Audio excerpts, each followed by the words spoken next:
देखिए किस ताप पर वायु में ध्वनि की चाल 57 डिग्री सेल्सियस पर चाल की दोगुनी हो जाएगी। फिर सुन लीजिए, किस ताप पर वायु में ध्वनि की चाल 57 डिग्री सेल्सियस पर चाल की दोगुनी हो जाएगी। यानी जो 57 डिग्री सेल्सियस पर चाल है उसकी दोगुनी करनी है, तब वो ताप को, मतलब ऐसा ताप जो इस चाल को दोगुना कर दे।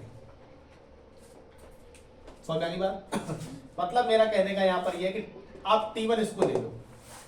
T1 आपका 57 प्लस 273, बहुत ध्यान से, T1 is equal to 57 plus 273, 7 3 10, 7 5 12, कितना हो जाएगा आपका 13, और ये 3। ये T1 निकाला, वो केल्विन पर, डिग्री सेल्सियस में था, आपने परम ताप में कन्वर्ट कर लिया। ठीक है, इस समय चाल कितनी है उसकी? B। चाल कितनी है? B।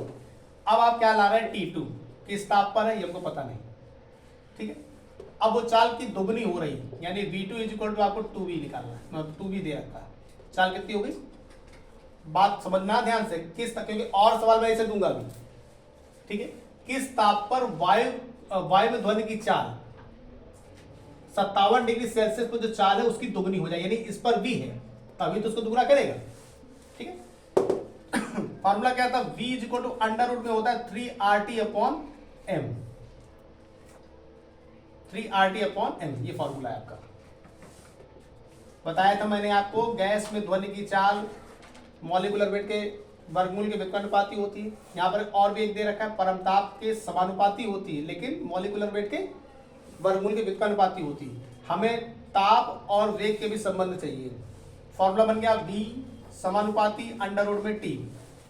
फॉर्मूला किए तो V1 upon V2 is equal to क्या लिखेंगे? अंडर रूट में T1 अपॉन T2। आगे आइए, तो V1 अपॉन V2 फिर से लिख लो, और ये T1 upon T2। V1 upon V2, V1 कितना है? V है। V2 कितना है? 2V है। अंडर रूट में T1 कितना है? 330 है। T2 कितना है हमें चाहिए? V से V कट गया। अब यहां पर आप देख रहे हैं 1/2 इज इक्वल टू रूट में है 330 बटे T2। दोनों पक्षों का वर्ग कर दीजिए, जब वर्ग करेंगे तो 1/4 हो जाएगा। ठीक है, इज इक्वल टू 330 बटे T2 क्रॉस मल्टीप्लाई, तो T2 बराबर हो जाएगा 0, 4 तिया 12, 4 तिया 12 1 13, 1320 केल्विन है ये। अब इसमें क्या करने वाले, हम इसको डिग्री सेल्सियस में लाएंगे, परम ताप में आ गई, हम डिग्री सेल्सियस में लाएंगे तो क्या लिखेंगे? T2 की जगह पर T प्लस 273 लिखेंगे। क्या लिखेंगे? बल्कि T2 प्लस 273 बराबर हो जाएगा 1320। तो T2 बराबर आ जाएगा 1320 माइनस 273। आप देख सकते हैं 10 में से 3 जाए कितना बचेगा? 7। 11 में 7 जाए कितना बचेगा?